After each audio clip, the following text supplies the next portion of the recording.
Alors nous allons maintenant voir la version matricielle du théorème spectral. Donc c'est le théorème 32, donc qui s'appelle aussi théorème spectral. Donc on prend A, une matrice réelle et symétrique. Donc c'est important qu'elle soit symétrique réelle. Et donc elle est diagonalisable et on peut choisir une matrice de passage qui est orthogonale. C'est-à-dire que la transposée de la matrice de passage, c'est son inverse. Donc il existe une matrice D réelle et diagonale, et oméga, une matrice orthogonale, telle que A, c'est oméga D oméga moins 1, et comme la matrice oméga est orthogonale, oméga moins 1, c'est la transposée d'oméga. Donc ça c'est vraiment un résultat fondamental. Toutes les matrices symétriques réelles sont diagonalisables.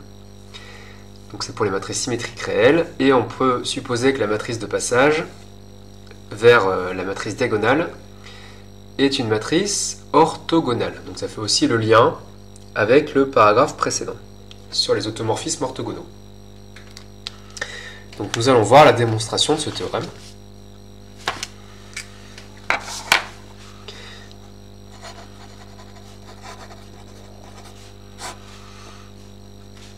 Donc on prend A, une matrice symétrique réelle. Donc A est dans Sn de R. Alors on note U, l'endomorphisme de R puissance n, qui est canoniquement associé.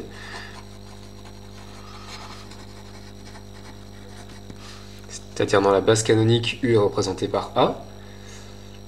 Et on munit Rn de sa structure euclidienne canonique.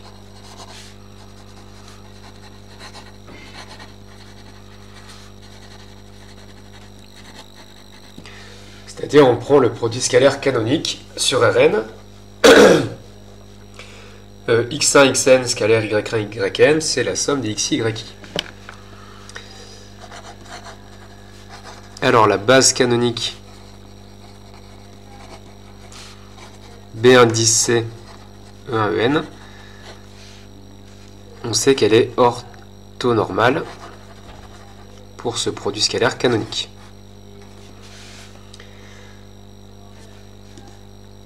Comme A,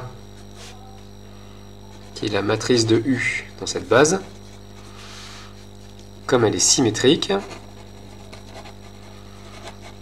ce qu'on l'a supposé, on a vu dans le paragraphe précédent que si la matrice est symétrique dans une base orthonormale, l'endomorphisme est symétrique. Donc on peut dire que U est un endomorphisme symétrique de Rn. Et donc d'après le théorème spectral version géométrique, donc le théorème 31, il existe C avec des vecteurs epsilon 1 jusqu'à epsilon n,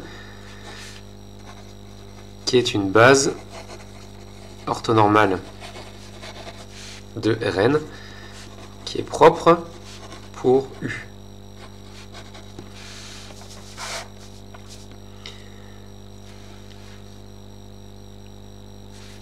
Et donc comme c'est une base propre, si on appelle D la matrice de U dans cette base, c'est une matrice diagonale. Et si on appelle oméga la matrice de passage de la base canonique vers la base C, alors oméga est inversible, et on sait que A c'est oméga D oméga moins 1. Donc on a bien montré que A est diagonalisable, puisqu'elle est semblable à une matrice diagonale. Dernière chose à justifier, c'est que oméga est une matrice orthogonale. Alors oméga, c'est une matrice de passage, et nos deux bases sont orthonormales. Donc comme BC et C sont orthonormales, on a vu que oméga est une matrice orthogonale. Et donc oméga moins 1, c'est oméga transposé. A, on peut donc écrire que c'est oméga d oméga transposé. Et donc ceci achève la démonstration du théorème spectral pour des matrices.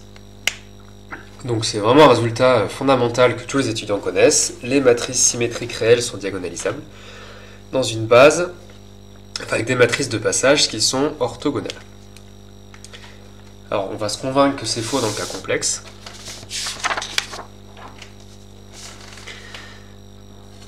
Donc un contre-exemple.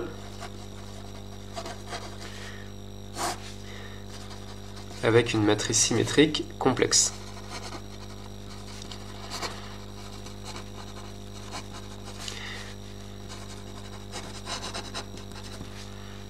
Donc on prend la matrice A égale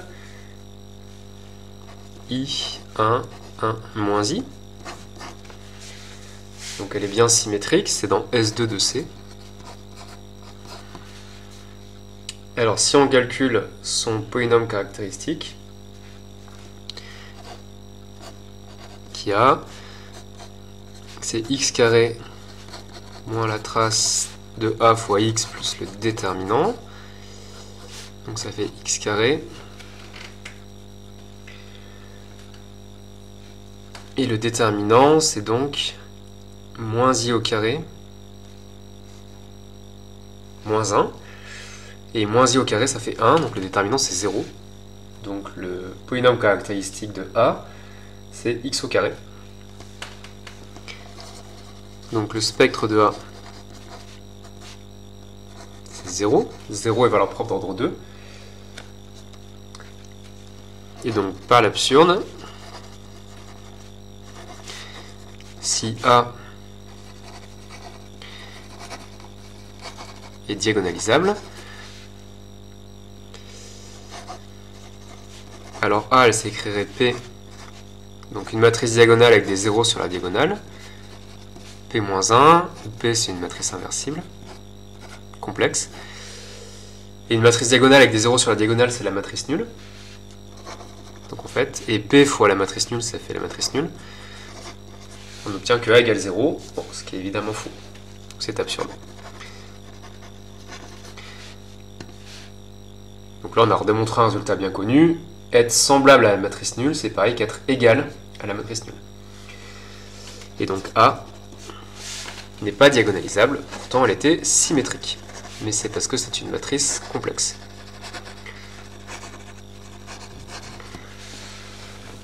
Alors en fait, pour les matrices complexes, c'est une autre théorie. C'est pas des matrices symétriques, c'est des matrices qu'on appelle hermitiennes. Et c'est lié avec les produits scalaires complexes qu'on appelle les formes sesquilinéaires. Mais bon, tout ça déborde largement du programme. Donc il faut juste retenir, pour le programme de PC, que les matrices symétriques réelles sont diagonalisables, et que les matrices symétriques complexes, en général, ne le sont pas, bien sûr. Il y en a certaines qui peuvent l'être, mais elles ne le sont pas toutes.